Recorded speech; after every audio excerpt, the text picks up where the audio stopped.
দেশে চায়ের চাহিদার সাথে পাল্লা দিয়ে চা চাষের নতুন নতুন এলাকা বেড়েছে, উৎপাদনও আরো বেড়েছে, সবই সমৃদ্ধির লক্ষণ। তবে চা শ্রমিকদের জীবনমান এখনো সে হারে বাড়েনি। সেটি মালিকদের আবারও স্মরণ করিয়ে দিলেন প্রধানমন্ত্রী শেখ হাসিনা। শ্রমজীবীদের জীবনমান বাড়াতে হবে, আবার চায়ের মান এবং মূল্য সংযোজিত বিপণনও বাড়াতে হবে। এজন্য কি করতে হবে এ নিয়ে কথা বলবো। সাথে যুক্ত আছেন বাংলাদেশ টি অ্যাসোসিয়েশন সিলেট শাখার চেয়ারম্যান GM শিবলি। অসংখ্য ধন্যবাদ জানাচ্ছি যুক্ত হবার জন্য এবং সময় দেওয়ার জন্য আমাদেরকে এই মুহূর্তে। শুরুতে একটু জানতে চাইবো যে আসলে গত মৌসুমে রেকর্ড পরিমাণ চায়ের উৎপাদন হয়েছে দেশে, এবার উৎপাদন পরিস্থিতি আসলে কেমন? এবছর প্রথমে ড্রাউট ছিল কয়েকবার এবং টেম্পারেচার অনেক বেশি ছিল, যার ফলে চা বাগানে যেমন চার জন্য যেমন বৃষ্টি দরকার তেমনি টেম্পারেচারটা 25 থেকে 30 ডিগ্রির মধ্যে থাকা দরকার। সেই হিসাবে আমাদের টেম্পারেচার শ্রীমঙ্গলে প্রায় 35-40 ডিগ্রি পর্যন্ত টেম্পারেচার চলে গেছিল।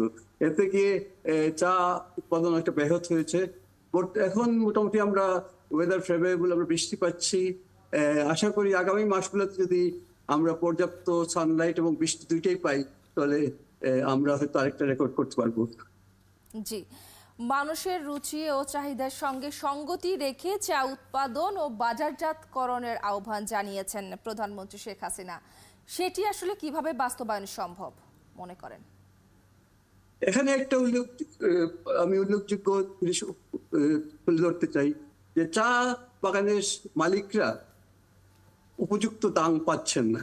অকশনে তারা কস্ট অফ প্রোডাকশনের নিম্ন দামে চা বিক্রি করতে হচ্ছে। যদি এর মূল কারণ হলো বাজারে প্রচুর পরিমাণে নিম্নমানের চা চলে আসছে, যার জন্য আমাদের সিলেটের ভালো চাটা উপযুক্ত দাম পাচ্ছে না।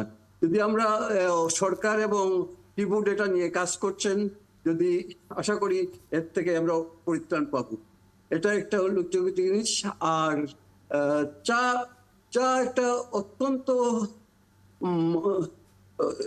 প্রতি সকালে 1 কাপ আমাদের শরীর ও মন দুইটাকে চাঙ্গা করে তুলি।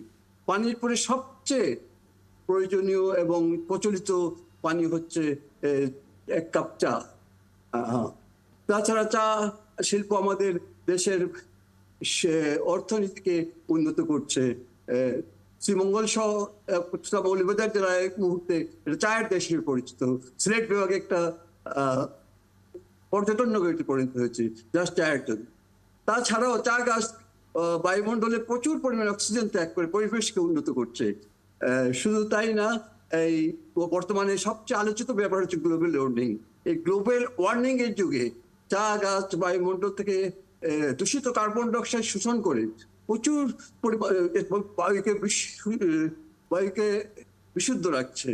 কাজে যে চা আমাদের এত উপকার করে তার প্রতি তার মালিকরা যাতে উপযুক্ত দাম পায় এর জন্য আমরা সকলে চেষ্টা করা দরকার।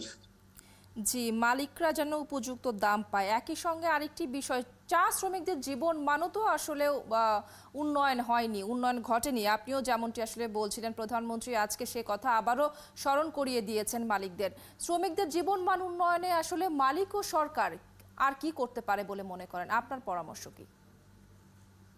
চা শ্রমিকরা তাদের ওয়েজেস ছাড়াও তাদের বাসস্থান ফ্রি, মেডিকেল ফ্রি, তাছাড়া 2 টাকা দামের ভর্তুকি দামে আমরা তাদের চাল আটা এগুলো দিচ্ছি। একজন শ্রমিক মাসে প্রায় 42.5 কেজি 3জন ডিপেন্ডেন্ট পাচ্ছে। সেই হিসাবে তারা আমার মনে হয় তারা অন্য যে কোনো ইন্ডাস্ট্রির শ্রমিকের চেয়ে ভালো অবস্থায় আছে। তারপরও যদি আমরা চায়ের দাম উপযুক্ত দাম পাই তাহলে হয়তো আমরা তাদের সুযোগ সুবিধা আরো বাড়াতে পারবো। এখানে একটা উল্লেখ করা দরকার যে প্রতি 2 বছর অন্তর অন্তর শ্রমিক পক্ষ এবং মালিক পক্ষ বসে তাদের সুযোগ সুবিধা এবং তাদের ওয়েজেস বৃদ্ধি করেন। এটা তো 2 পক্ষের মধ্যে সমঝোতা করেই এটা বৃদ্ধি করা হয় প্রত্যেক বছর। জি, অসংখ্য ধন্যবাদ GM শিবলি যুক্ত হবার জন্য এবং এই মুহূর্তে আমাদেরকে সময় দেওয়ার জন্য। চলছে অর্থযোগ, নিচ্ছে একটা বিরতি, থাকুন একাত্তরের সঙ্গে।